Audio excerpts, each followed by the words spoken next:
Guys আমরা part 1-এ দেখেছিলাম যে এখন টুংটুং শুধু নিজের জন্য নয় বরং গ্রামের গরিবদের মাঝেও খাবার বিলিয়ে দিত।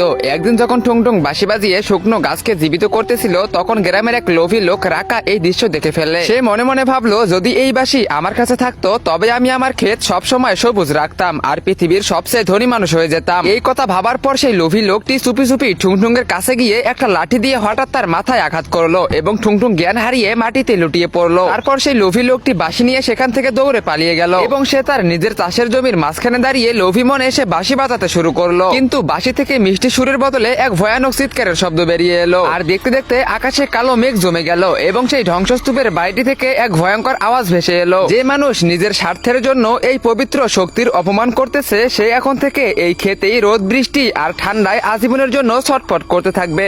গাইস, আমি ইদানিং শুনতেছি যে ফ্রি ফায়ার থেকে নাকি পাবজি প্লেয়াররা অনেক বেশি বেড়ে গেছে। তো আজকে আমি এটাই দেখবো। তোমাদের কোনো কিছুই করতে হবে না। তোমরা যদি ফ্রি ফায়ার খেলে থাকো এবং ফ্রি ফায়ারকে ভালোবেসে থাকো তবে অবশ্যই ভিডিওতে লাইক করে চ্যানেলটিকে সাবস্ক্রাইব করে দাও। আর পাবজিকে ভালোবাসলে কমেন্ট বক্সে কালো লাভ দাও এবং ফ্রি ফায়ারকে ভালোবাসলে লাল লাভ দাও। আমি দেখতে চাই কার অডিয়েন্স সব থেকে বেশি।